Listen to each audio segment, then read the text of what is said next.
materi yang ketiga.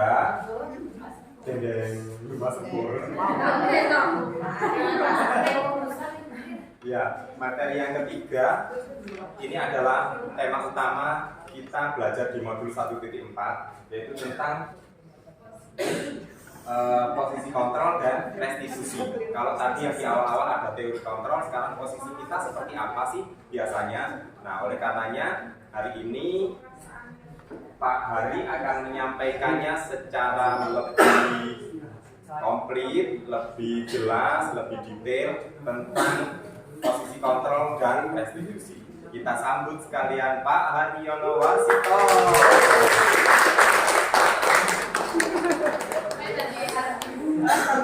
Assalamualaikum warahmatullahi wabarakatuh. Waalaikumsalam warahmatullahi wabarakatuh. Sebelum saya memaparkan materi saya yang ketiga, Bapak Ibu kalau misal mau ke kamar mandi bisa ke sebelah kelasnya Pak Diki, okay? Jangan jimpet nanti batu ginjal. Jadi bisa di sebelah kelasnya Pak Diki itu ada satu kamar mandi yang dibuka, Bapak Ibu bisa memanfaatkan. Okay. Baik, di sini saya akan sekali lagi saya tidak menggurui, saya di sini juga belajar. Tujuan dari posisi kontrol ini adalah menciptakan disiplin positif pada diri siswa. Jadi disiplinnya itu bukan karena takut akan hukuman, karena dia ingin sebuah penghargaan, bukan itu. Jadi benar-benar disiplin yang tumbuh dari dalam dirinya. Nah, itu yang disebut dengan motivasi intrinsik. Karena Bapak Ibu, seperti yang saya contohkan tadi di awal, kalau yang saya perbuat itu pasti bertahannya ketika ada saya, atau paling enggak sehari 2 hari. Setelah itu akan terulang lagi. Tapi begitu motivasi intrinsik yang muncul, maka itu akan selamanya timbul di dalam diri anak, dia tidak akan mengulanginya lagi. Itu Bapak Ibu. Nah, posisi kontrol, kita harus memahami dulu posisi kontrol kita itu ada berapa sih? Yang pertama, kita itu posisinya sebagai penghukum. Seperti yang saya contohkan tadi, itu adalah posisi penghukum. Yang kedua, posisi pembuat merasa bersalah. Contohnya gini, misal saya memarahi murid saya, tapi tidak dengan marah, ya, dengan saya mengambil hatinya karpe, ya. Ayo lale, mosok sampai gak ngesak mbek Pak Hari le. Ayo lah, sing ngesak mbek Pak Hari lho, nek gak ngono delok ibumu di rumah. Dia kerja loh, banting tulang demi kamu. Nah, seperti itu ternyata salah loh Bapak Ibu. Itu adalah posisi kita sebagai pembuat merasa bersalah. Jadi anak itu akan merasa rendah diri. Dia akan merasa rendah, merasa kalau dirinya itu yang melakukan semua kesalahan yang ada di dunia ini. Tuh. Yang berikutnya adalah posisi teman. Seperti yang tadi sudah saya contohkan dengan kasusnya Bu Titin. Itu adalah posisi teman. Berikutnya, posisi pemantau atau monitor. Posisi pemantau atau monitor ini gini, kita akan berngomong by data, berdasarkan data. Vino, kemarin saya lihat di absen, kemarin kamu telat. 2 hari yang lalu telat. Minggu kemarin telat. Hari ini telat lagi. Nah, itu adalah posisi pemantau. Kita bicara berdasarkan data. Yang berikutnya, posisi manajer. Posisi manajer ini adalah posisi yang diharapkan sebaiknya kita melakukannya sebagai guru dan juga sebagai pimpinan di sekolah. Ya. Di sini posisi manajer ini, Bapak Ibu, jadi kita tidak akan mengkoreksi kesalahan, tapi kita mengajak murid kita itu untuk sama-sama mencari solusi. Tadi tahu ya, kamu habis berbuat salah apa tadi? Seperti itu dan seterusnya. Nanti kita akan bahas cara-cara untuk posisi kontrol yang di manajer. Sebelum itu, saya akan mengajak Bapak Ibu ada sedikit video yang bisa Bapak Ibu lihat gimana sih sebenarnya posisi penghukum itu sambil kita nanti berefleksi diri, saya itu di bagian yang mana ya?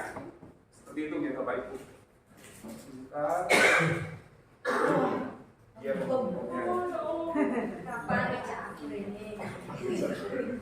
Ini posisi penghukum Pak. Oh, nggak waktu betul. Tak jak neng stasiun ngebrok kan. Kalau ini Tak ngelik tar.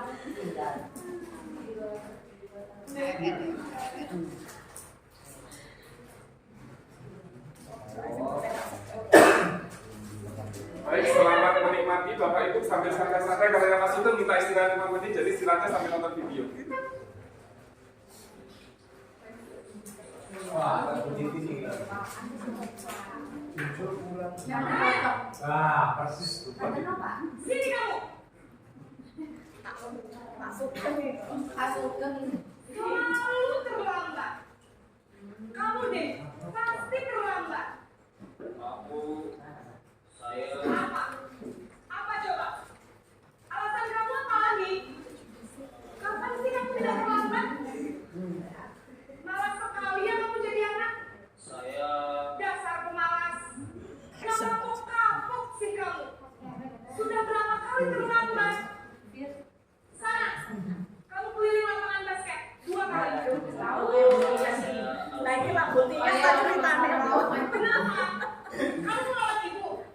Berani-beraninya jawab. Sudah terlambat, masih berani jawab pula. Sekarang keliling lapangan basket 5 kali sekalian. Biar kapok. Semaput aku. Pergi sana ke lapangan basket. Oke, itu tadi Bapak Ibu itu adalah posisi kita setelah kita memposisikan diri sebagai penghukum. Ini saya banget, gitu. Iya. Ini adalah saya banget. Mungkin Pak Diki sudah paham sama ini. Berikutnya, posisi pembuat merasa bersalah yang kadang kita banyak, kalau saya amati banyak dari kita tuh yang mengambil posisi ini. Kalau yang posisi penghukum tadi, kalau saya cermati di sini paling saya, Bu Firda, Bu Ipin, Bu Pak Sugeng. Nah, itu yang sering. Kalau yang kedua, ini pasti banyak yang melakukan. Ternyata itu juga salah.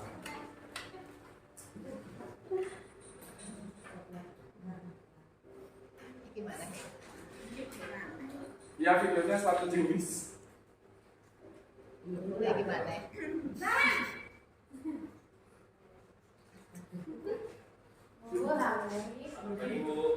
Naren. Kamu kenapa terlambat lagi, nak? Ya Tuhan, Naren. Kamu senang ya bikin ibu susah ya? Kalau kamu terlambat lagi, nanti ibu yang ditegur bapak kepala sekolah, nak. Disangka ibu tidak bisa membina kamu. Tuh, gimana ini?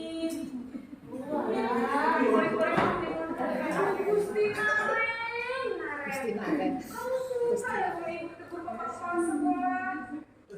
Terus, sekarang ibu harus tulis apa yang di buku absen? Ibu harus ibu harus apa coba?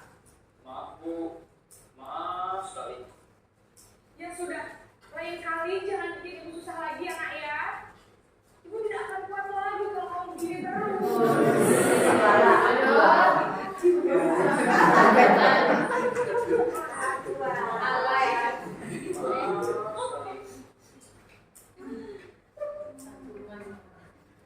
Baik, itu tadi kan sepertinya masuk di Bapak Ibu ya. Oh, itu loh sajane aku. Saya kan muridku ku ngono lho ngepeatine karepe. Ternyata itu saya juga salah. Berikutnya yang ketiga adalah posisi teman. Ini juga pernah saya praktekkan Bapak Ibu. Posisi teman. Dan ini akhirnya apa? Mereka akan dekat hanya dengan saya. Mereka tidak akan menganggap yang lain. Ternyata itu kesalahan yang saya perbuat. Kenapa selama ini Bapak Ibu guru mesti kelas 6 lho Pak, gelem mek sampean tok. Ambek aku ra mereka, ternyata saya salah mendidik mereka. Ini adalah posisi teman.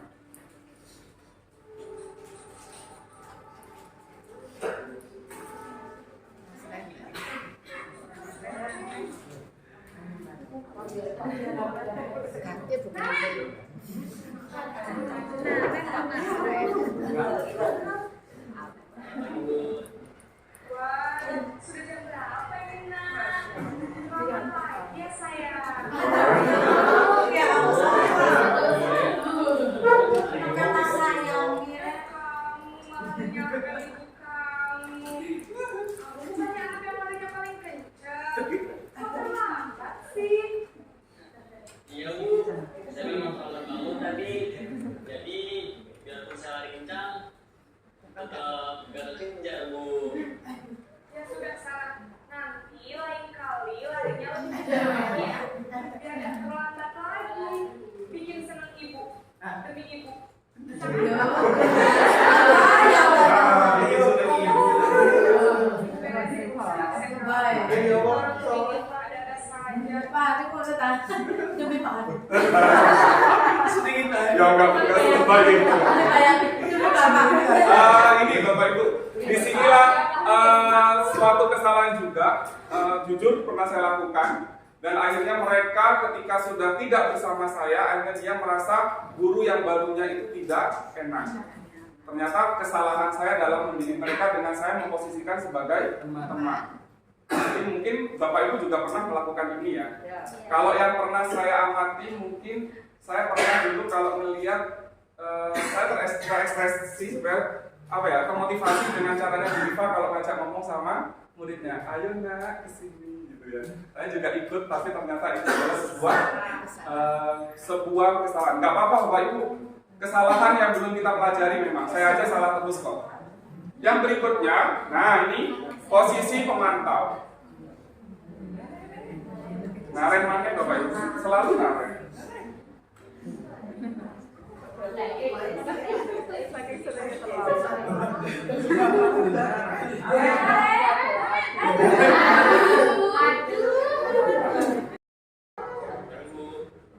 ya, apa peraturan sekolah kita tentang jam berapa kita harus ke sekolah? Nah, Kita harus di sekolah jam 7, Bu. iya betul. Sekarang sudah jam 7.20. Kalian sudah tahu konsekuensinya jika terlambat hadir? Paham, Bu? Saya harus tinggal kelas pas jam istirahat selama 20 menit. Iya benar, konsekuensinya demikian. Jadi nanti jam 9.30 pas istirahat, kamu harus tinggal di kelas, kerjakan tugas tambahan untuk ketertinggalan kamu, ya? Baik, Bu. Nah, minimal kita disuruh berposisi seperti posisi kontrol ini. Jadi kita berbicaranya mengenai konsekuensi, bukan hukuman. Nah, terlebih lagi yang paling bagus itu adalah di posisi yang terakhir, yaitu posisi manajer. Nah, kita simak bersama-sama. Semoga kita nanti bisa mempraktekkan posisi ini terhadap anak didik kita, supaya motivasi yang tumbuh terhadap anak didik kita nantinya adalah motivasi intrinsik. Nah, jangan bosan dengan Naren, Bapak Ibu. Cuman bahasanya ibunya aja yang beda. Naren! Biasa lah. Selamat pagi Naren. Maaf, Bu. Saya terlambat. Iya, sekolah masuknya jam 7, sekarang sudah jam 7.20. Jadi sekarang bagaimana ini Naren? Maaf, Bu. Saya lupa setel alarm saya semalam. Baiklah, menurut kamu, keyakinan sekolah yang mana yang perlu kamu tingkatkan? Menghargai diri sendiri dan orang lain mungkin ya, Bu. Setuju. Jadi, apakah Naren meyakini prinsip saling menghormati tersebut? Iya, Bu. Saya meyakininya. Apakah Naren bersedia memperbaiki masalah keterlambatan ini? Bersedia, Bu. Bagaimana kamu akan memperbaiki masalah keterlambatan ini? Saya akan coba untuk tidak lupa menyetel alarm saya, Bu. Baik, kalau kamu menggunakan alarm di rumah, ada orang yang kira-kira bisa bantu mengingatkan tidak? Ada, Bu. Kata saya, Kak Emma. Ada lagi selain Kak Emma? Selain Kak Emma, ada ibu saya. Baik, jadi yang mengingatkan Naren adalah Kak Emma dan ibu kamu ya? Kira-kira akan mulai setel alarm kapan nih Naren? Setelah pulang sekolah, akan segera saya lakukan. Baik, jadi Naren akan setel alarm untuk bangun besok pagi dan akan diingatkan oleh kakak dan ibunda Naren ya. Ada lagi yang mungkin perlu dilakukan Naren agar tidak terlambat bangun lagi. Tidak ada, Bu. Baik Naren, terima kasih untuk kerjasama kamu. Sekarang kamu perlu kembali ke kelas untuk belajar. Baik, Bu. Terima kasih. Yang ini kan bukan waduh, bukan itunya ya, Bapak Ibu. Kalau waduh, paling dia batinnya waduh, itu cerewet. Sebenarnya ini Bapak Ibu, kira-kira perbedaan dari kelimanya dengan yang terakhir ya, yang terakhir dengan yang 4 di awal itu di apanya Bapak Ibu? Kira-kira di solusinya. Kalau yang pertama gimana Bu Titin Pakai solusinya? konsekuensi. Yang pertama, Yang pertama. Oh yang hukum tadi. iya, Langsung. langsung. Oke, kalau yang terakhir, Jadi solusinya. Nah, jadi inti permasalahannya di sini Bapak Ibu. Jadi bedanya kalau kita sebagai seorang manajer adalah solusi itu bukan dari kita. Yang dari kita bersama antara kita dan murid kita itu adalah keyakinan yang akan kita pelajari setelah ini. Keyakinannya itu dari kita bersama. Setelah keyakinan sudah muncul dan sudah kita pasang jelas di kelas, nah baru nanti ketika ada satu yang melanggar, kita akan memposisikan kita sebagai manajer. Pertama nanti akan ada langkah-langkah namanya restitusi, Bapak Ibu. Langkah-langkah restitusi apa yang harus kita lakukan nanti di terakhir. Itu Bapak Ibu. Nah ini dari 5 posisi kontrol tadi ya, yang pertama ada penghukum, ada pembuat merasa bersalah, yang kadang merasa kalau kita ini adalah berada di sini. Kemudian ada posisi kita sebagai teman, kemudian posisi kita sebagai pemantau, dan yang terakhir adalah posisi kita sebagai manajer. Nah ini adalah motivasi yang akan muncul pada peserta didik kita ketika kita memposisikan sebagai penghukum atau pembuat merasa bersalah. Maka peserta didik kita itu akan termotivasinya karena dia ingin menghindari hukuman. Itu yang akan muncul. Ketika kita berposisi sebagai teman dan pemantau, motivasi yang ditimbulkan di peserta didik, dia akan mengharapkan imbalan atau ketergantungan pada orang lain. Yang lebih bagus itu adalah yang paling akhir. Yang paling akhir ini adalah sebagai posisi manajer. Karena dengan posisi manajer ini, peserta didik akan muncul motivasi intrinsik sehingga dia itu akan menghargai dirinya sendiri. Namanya sudah menghargai dirinya sendiri, dia akan beranggapan disiplinnya kayak gitu itu adalah kebutuhannya, bukan karena dia takut sama bapak ibu gurunya. Seperti itu. Semoga kita semuanya bisa mempraktekannya ya Bapak Ibu. Amin. Saya juga akan berusaha. Nantinya kita akan berkolaborasi. Jangan sungkan-sungkan untuk berbagi praktek baik dengan kita di hari Sabtu. Kemudian, nah dari sekian banyak dampak yang ditimbulkan adalah ini Bapak Ibu, ketika kita sebagai penghukum, dampaknya akan mengulangi kesalahan. Jadi anak itu akan mengulang kesalahan yang sama, tapi nggak sekarang. Begitu hukuman itu sudah dirasa ala paling diumunuain, nah itu akan muncul lagi. Ini yang sering saya rasakan Bapak Ibu. Kemudian yang kedua, kalau yang sama kayak kasusnya Bu Titin, si anak itu akan merasa rendah diri. Karena dia merasa setiap ada kesalahan itu dia yang melakukan. Seperti itu, dia akan rendah diri, akan mengurangi kepercayaan diri dari si anak. Kemudian kalau yang ketiga, sebagai teman, dia akan lemah secara tidak langsung. Karena apa? Karena dia tidak mandiri sebenarnya. Dia itu lebih tergantung pada guru satu yang menganggap dirinya sebagai teman. Itu adalah dampaknya pada siswa. Nah, yang keempat, untuk ketika kita memposisikan sebagai pemantau, dampaknya terhadap murid kita adalah dia akan menitik beratkan pada sanksi atau hadiah untuk dirinya. Tapi menurut teori dari William Dawson ini masih mending Bapak Ibu ya, daripada yang 3 di awal. Jadi seandainya kita tidak mampu memposisikan diri kita sebagai manajer, minimal kita memposisikan diri sebagai pemantau. Jadi kita memberikan konsekuensi itu berdasarkan data. Nggak apa nggih, boten serta merta ujuk-ujuk teko mesti dicuci pakai tangan. Kan saya biasa seperti itu. Ayo bersihkan kamar mandi pakai tangan, nggak boleh pakai sikat, gitu kan? Ya, saya memang seperti itu Bapak Ibu. Harapan saya gini, cek kapok. Nah, ternyata di sini saya dicerahkan bahwa apa yang saya lakukan itu adalah salah. Oke, berikutnya mengenai keyakinan kelas Bapak Ibu. Jadi sebelum kita mengarah ke 5 posisi kontrol tadi, kita butuh satu senjata sebenarnya. Satu senjata untuk menghindari mereka yang berbuat salah tadi. Jadi ada senjatanya. Senjata ini disebut dengan keyakinan kelas. Apa kita nggak pernah membuat? Pernah.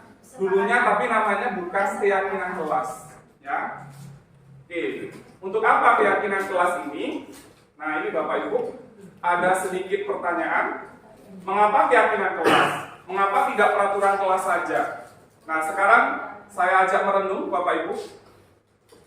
Mengapa kita punya peraturan di negara kita itu kok disuruh menggunakan helm saat mengendarai kendaraan? Kira-kira apa jawabannya Bapak Ibu? Biar aman, biar tidak ditilang, biar selamat, ya. Ya, lebih tepatnya adalah keselamatan. Yang berikutnya yang kedua, Yang kedua, mengapa kita memiliki peraturan tentang ketika pandemi kayak gini kita kok disuruh pakai masker dan mencuci tangan setiap saat? Biar selamat. Biar selamat juga. Ada yang lain mungkin? Ya. Biar sehat. Oke. Nah, dua keyakinan tadi, biar keselamatan sama kesehatan. Nah, itulah yang disebut dengan keyakinan. Orang kalau sudah punya keyakinan tadi, kayak misalnya nggak pakai helm, jadi dia keselamatannya agak terancam. Nah, jadi meskipun itu ada polisi atau tidak, dia akan selalu pakai helm. Jadi nggak leren dipendeli polisi pakai helmnya. Itu yang diharapkan. Kemudian yang kedua, kenapa kalau harus pakai masker? Biar sehat. Adalah keyakinan kesehatan. Jadi kita kayak sekarang, Bapak Ibu tanpa ada Pak Jokowi kesini mendeliin Bapak Ibu sudah pakai masker. Karena itu Bapak Ibu punya keyakinan yang namanya kesehatan. Jadi ini yang akan kita berusaha untuk munculkan pada peserta didik kita nantinya. Keyakinan. Oke? Keyakinan, bukan peraturan.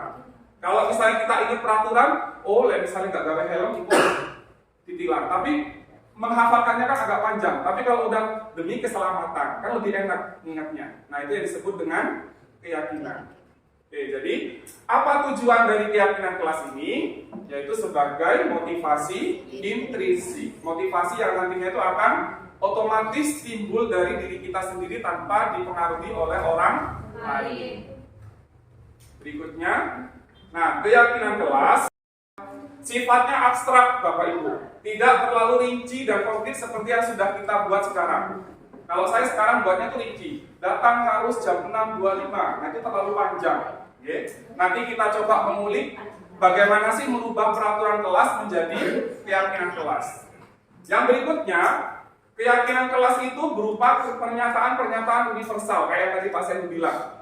Pernyataan-pernyataan universal itu kata-katanya cenderung pendek, nggak yang terlalu panjang. Misalnya, kayak saya bikin peraturan kelas kan, datang ke sekolah minimal jam 6.25. Padahal itu sudah masuk ke satu nilai universal. Apa Bapak Ibu? Tepat waktu. Disiplin. Nah itu Bapak Ibu. Jadi kita pasangnya cuma disiplin. Nah, ketika kita sosialisasi ke anak-anak kita, mereka akan paham, disiplin itu apa saja. Bajunya nggak boleh salah, bukunya nggak boleh ketukar, seperti itu. Jangan sampai salah kostum, jangan sampai datang terlambat, nah seperti itu. Tapi satu yang diingat mereka, apa? Disiplin. Itu yang disebut dengan keyakinan. Nah, kemudian yang ketiga, pernyataan keyakinan kelas itu senantiasa dibuat dalam bentuk positif. Tidak ada kata jangan. Seperti yang kemarin disampaikan Bu Mary, seminimal mungkin kita menggunakan kata jangan. Jangan. Kecuali sangat rewel, itu boleh. Yang berikutnya yang keempat, keyakinan kelas hendaknya tidak terlalu banyak, biar mudah diingat dan dipahami oleh semua warga kelas. Jadi jangan terlalu banyak. Itu yang disebut dengan keyakinan kelas. Nah, keyakinan kelas kita biasanya sekarang itu ini aja kurang panjang. Minimal biasanya ada 10 dan seterusnya. Sedikit aja, itu yang disebut dengan keyakinan kelas. Berikutnya, keyakinan kelas itu sebaiknya sesuatu yang dapat diterapkan di lingkungan tersebut. Saya maksudnya gini, tidak terlalu berlebihan. Enggak kendakian lah intinya. Seperti itu. Yang berikutnya, nah semua warga kelas hendaknya ikut berkontribusi, ikut merancang dalam pembuatan keyakinan kelas lewat kegiatan curah pendapat atau musyawarah. Seperti itu Bapak Ibu. Jadi ketika kita mau merumuskan sebuah keyakinan kelas, sebaiknya kita itu merumuskannya bersama dengan murid kita. Tidak kita sendiri yang di kantor menang-menang, muridku tak kawin ini ditulis semua. Itu bukan peraturan kelas, bukan keyakinan kelas, tapi itu lebih kepada peraturan kelas. Yang berikutnya, setelah kita membuat bersama-sama, maka kita bersedia untuk meninjau kembali keyakinan kelas itu dari waktu ke waktu. Seandainya ada pelanggaran lagi, apa yang perlu saya tambahkan? Nah, apa mungkin, oh ini sebenarnya nggak usah kayak gini. Nah, itu perlu kita kurangi. Itu yang disebut dengan keyakinan kelas. Nah, berikut kita, nah langkah-langkahnya. Langkah-langkah untuk membuat keyakinan kelas, yang pertama adalah berdiskusi dengan semua anggota kelas tentang suasana yang mereka inginkan. Suasana itu memang beda-beda nih Bapak Ibu. Saya punya murid 34, dari masing-masing itu kemarin ketika saya tanya, kamu maunya pelajaran itu yang seperti apa sih? Yang satu, Pak, yang hening, gak ada suara. Yang satunya bilang, ya pakai musik Pak. Yang satunya bilang, yang sambil bermainan Pak. Yang satunya bilang, yang serius Pak. Jadi mereka itu sangat banyak sekali kemauannya. Tapi kita kembali ke kebutuhan dasar tadi. Kebutuhan akan kesenangan itu wajib kita penuhi. Ketika mereka tidak dipenuhi kebutuhan itu, maka dia akan melakukan sesuatu yang bertujuan untuk memenuhinya. Dengan cara apa? Melanggar. Jadi ketika mereka melanggar itu sebenarnya ada salah satu kebutuhan dasarnya yang tidak terpenuhi. Yang kedua, setelah berdiskusi, mencatat semua masukan yang diungkapkan oleh peserta diskusi. Semuanya dicatat, kemudian disajikan dalam tabel. Nanti saya berikan contohnya untuk tabelnya. Kemudian yang keempat, meninjau hasil diskusi yang ada dalam tabel, adakah yang perlu ditambahkan atau dikurangi. Kemudian yang kelima, memilah sesuai nilai kebajikan universal yang diinginkan. Tujuannya tadi biar menjadi satu kata unik yang mudah diingat. Kemudian yang keenam, setelah disepakati, maka warga kelas diajak untuk meninjau kembali dan menyetujuinya. Kalau perlu, untuk yang anak kelas atas, jika perlu bisa ditandatangani bersama, seperti sebagai tanda kesepakatan. Seperti itu Bapak Ibu. Mungkin kalau untuk kelas 1, 2, sampai kelas 3 yang belum bisa tanda tangan, mungkin bisa kita buat eto-etoan cat jempol. Nah, seperti itu. Intinya kan dengan dia membuat sebuah tanda di situ dari dirinya, oh ini sudah disepakati bersama. Seperti itu. Nah, yang ketujuh, keyakinan kelas itu kalau sudah dibuat, sudah fix apa saja yang diyakini, kemudian sudah disepakati bersama, sudah siap dipajang di kelas agar mudah diingat. Jadi jangan cuma dicatat di laptopnya Bapak Ibu, sebaiknya dipajang. Nah disitulah nanti ketika anak itu melanggar, kita bisa melakukan restitusi nantinya. Restitusinya berdasarkan keyakinan kelas. Yang berikutnya, nah ini adalah contoh Bapak Ibu. Contoh cara membuat keyakinan kelas. Tadi kan ditanya ya Bapak Ibu, peserta didiknya ditanya, bagaimana sih kamu tuh inginnya di kelas ini? Yang pertama, kembalikan barang ke tempatnya, pasti ada yang bilang. Kemudian dilarang mengganggu orang lain. Kemudian hadir ke sekolah 15 menit sebelum pembelajaran dimulai dan seterusnya. Begitu ini sudah terbentuk, barulah kita akan membuat satu nilai kebijakan universal di sebelah sini. Ya, nilai kebajikan universal. Jadi, misalnya kembalikan barang ke tempatnya. Berarti itu apa Bapak Ibu? Tanggung jawab boleh, rapi juga boleh. Bisa dituliskan mungkin rapi atau tanggung jawab. Kan jadi satu kata yang mudah diingat. Dia akan paham, oh rapi. Rapi itu saya harus bagaimana ya? Itu akan sudah mulai muncul. Yang kedua, dilarang mengganggu orang lain. Berarti mandiri. apa? Mandiri. Disiplin. Oke. Disiplin boleh. Kemudian hadir di sekolah 15 menit sebelum pembelajaran dimulai. Disiplin. Dilarang melakukan kekerasan. Disiplin lagi kan Bapak Ibu. Nah, maka nanti dari 1, 2, 3-nya akan ada ketemu satu kata. Disiplin. Berarti boleh kita memajangnya cuma satu keyakinan, yaitu disiplin. Jadi nanti keyakinan kelas kita tuh nggak akan banyak seperti yang sekarang. Akan lebih simpel dan itu akan mudah diingat oleh peserta didik kita. Jadi itu caranya Bapak Ibu ya. Mohon maaf kalau sedikit kurang penyampaiannya. Yang berikutnya, nah kalau sudah terbentuk keyakinan kelas nanti, begitu ada murid kita yang melanggar, nah kita bisa menerapkan yang namanya segitiga restitusi. Segitiga restitusi ini adalah apa sih gunanya segitiga restitusi? Untuk menciptakan budaya positif yang berpihak kepada murid. Jadi intinya bukan untuk kita supaya lega, cek kapok muridnya, bukan itu, tapi untuk menciptakan budaya positif. Ya, yang itu tadi Bapak Ibu. Ya, berikutnya, nah segitiga restitusi itu ada 3 langkah Bapak Ibu. 3 langkah yang harus kita lakukan dalam segitiga restitusi. Dari yang bawah, yang pertama kita lakukan ketika kita menegur anak yang melakukan kesalahan, langkah yang pertama kita lakukan adalah menstabilkan identitas, bukan malah ngejlok nih, ya, bukan malah ngejlok nih, tapi menstabilkan identitas. Dengan cara apa menstabilkan identitas tadi? Yaitu dengan kita itu mengungkapkan sebuah pernyataan yang intinya itu gini, setiap orang itu pasti pernah melakukan kesalahan. Jadi digedekno atine, maksudnya gitu. Ya. Wis talale, bapak dia ngono lho, pernah lo melanggar kayak gitu. Nah, jadi dia akan merasa, oh ternyata saya nggak sendirian di sini. Seperti itu. Jadi distabilkan, ya, distabilkan dulu identitasnya. Kemudian bisa lagi yang kedua kata-katanya, santai aja, kak kamu tok kok yang melakukan kayak gini. Semua orang pasti melakukan kayak gini. Nah, itu namanya menstabilkan identitas. Yang kedua, setelah menstabilkan identitas, langkah restitusi itu adalah validasi tindakan yang salah. Bener nggak itu mau ARS yang ngelakokno? Maksudnya gitu. Dengan cara apa? Yang pertama, tadi kamu habis ngelempar sepatunya temanmu ya? Kan pasti dia, ya, tapi harus digedein ini dulu, gitu kan ya? Sudah distabilkan identitasnya. Terus kita tanya, kenapa kok melempar seperti itu? Nah, itu namanya validasi tindakan yang salah. Jadi dia menyadari, oh ya memang saya tadi melempar sepatu dan itu salah.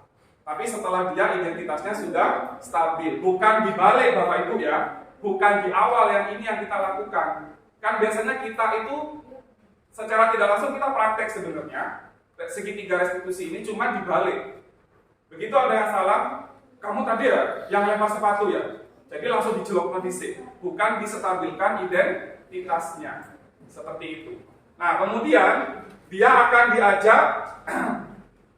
diajak berpikir, kamu tadi dengan melempar sepatu itu sebenarnya apa sih yang ingin kamu dapat supaya kamu senang atau kamu punya rasa dendam ke gurumu. Nah, seperti itu. Jadi ini adalah validasi tindakan yang salah. Yang terakhir, barulah kita akan merujuk kepada keyakinan kelas. Kita akan berusaha untuk menanyakan keyakinan. Dengan kamu tadi melempar seperti itu, kira-kira keyakinan kelas apa ya yang sudah kamu langgar? Kan tadi anak-anak sudah diajak membuat keyakinan kelas. Berarti keyakinan kelas yang saya perbuat adalah tidak menghormati orang lain. Misal seperti itu, Bapak Ibu contohnya. Biar lebih jelas, ini ada praktek tentang segitiga restitusi, Bapak Ibu. Sebenarnya saya, Bu Intan sama Pak Sayu sudah bikin videonya, cuma mau saya tampilkan saya kok kering ya. Gak apa-apa, Pak. Saya mau menampilkan kok kering loh. Soalnya apa? Kayak logat bicaranya malah dari lembeng gitu. Jadi saya agak kering, saya ambil video yang umum aja. Ini adalah praktek segitiga restitusi biar Bapak Ibu paham sebelah mana ya yang dimaksud dengan menstabilkan identitas, sebelah mana ya yang disebut dengan validasi tindakan salah, sebelah mana ya yang disebut dengan menanyakan keyakinan. Nah, mari kita simak bareng-bareng. Kok diem? Aren. Enggak. Cinta. Sarap. Kesel Pak, kesel banget. Masa aku dikatain tukang fitnah Pak? Ya aku marah lah. Aku balik ngatain mereka di depan kelas. Kesel banget. Oh iya. Oh gitu. Ya pasti kamu marah dan kesal. Bapak juga akan marah apabila ada yang menuduh Bapak seperti itu. Kemudian pada saat itu kamu mau melakukan apa? Ya saya langsung ngatain mereka Pak. Kesel banget. Saya bentak-bentak dia di depan teman lain. Oh gitu. Pasti kamu melakukan seperti itu karena suatu alasan tertentu kan? Iyalah, masa saya diam saja Pak. Ya saya bela diri lah. Masa saya Ya, wajar mempertahankan harga diri itu sesuatu yang penting buat kamu. Untung kamu tidak bertindak lebih kegagalan, hanya menggentak-gentak. Iya Pak. Untung saya masih bersabar dan hanya menggentak saja. Udah gemes padahal saya pasti bela diri lah. Ya, pasti ya. Tapi kamu memilih untuk tetap bertahan dan bersabar. Kamu memilih untuk tidak berbuat lebih parah lagi. Iya. Nah, sekarang coba kita lihat lagi tindakan kamu yang bentak-bentak Eka di kelas. Tindakan kamu itu kira-kira sesuai dengan keyakinan kelas atau prinsip kamu tidak? Enggak lah Pak. Capek Pak jadi marah. Jadi keyakinan atau prinsip mana yang kurang sesuai dengan keinginan kamu? Ya, saya sebenarnya sangat menghargai orang lain. Mungkin saat itu saya menjadi emosi, jadi tidak menunjukkan sikap itu. Kamu meyakini tidak menghargai orang lain? Yakinlah Pak. Iya, setuju. Kita harus saling menghargai. Namun ada juga keyakinan yang kita sepakati yang perlu kita jalankan apabila kita sedang marah. Kan? Ya, saya bisa lebih proaktif, mulai dengan diri sendiri. Saya bisa jadi lebih bersabar, mengambil lebih jeda untuk berpikir mau apa selanjutnya. Kira-kira kamu bersedia memperbaiki masalah ini tidak? Sedia Pak. Kalau kamu memperbaiki masalah ini, kamu akan menjadi orang seperti apa? Saya akan menjadi orang yang bertanggung jawab kali ya Pak. Dan senantiasa proaktif. Iya, menurut kamu bagaimana rasanya menjadi orang seperti itu? Ya, itulah bangga bisa bersabar dan tenang. Baiklah kalau begitu. Yuk kita pikirkan bagaimana memperbaiki masalah ini.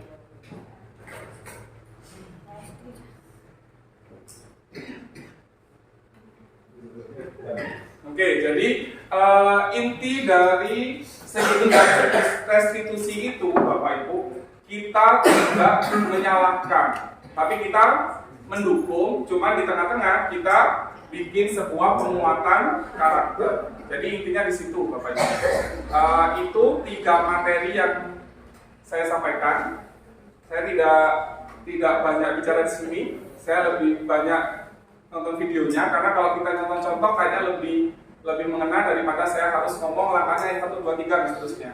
Nah, kesimpulan dari apa yang saya sampaikan adalah, mulai dari hari ini, marilah kita berkolaborasi untuk mewujudkan budaya positif di sekolah kita menuju peserta didik yang berprofil pelajar Pancasila. Jadi nanti kalau seandainya Bapak Ibu punya praktek baik di kelas mengenai penanganan masalah ini, karena tidak mungkin di kelas Bapak Ibu itu tidak ada masalah, kecuali kalau Bapak Ibu cuek. Pasti tidak akan ada masalah. Jadi Bapak Ibu masuk, Bah Muridnya gelut, Bah Muridnya apa, Bapak Ibu diam aja, pasti tidak akan menimbulkan masalah bagi Bapak Ibu. Tapi bagi mereka itu adalah masalah yang besar. Nah, nanti Bapak Ibu akan mengalami itu setiap hari, pasti setiap hari kita akan mengalami. Entah itu yang nggak menjaga PR, ya, entah itu dia yang datang terlambat, entah dia itu yang salah pakai kostum dan seterusnya. Nah, coba kita nanti bersama-sama mempraktekkan segitiga restitusi ini demi menciptakan budaya positif. Setelah ini saya kembalikan ke moderator dari saya akhiri. Wassalamualaikum warahmatullahi wabarakatuh. Waalaikumsalam warahmatullahi wabarakatuh. Kita tepuk tangan.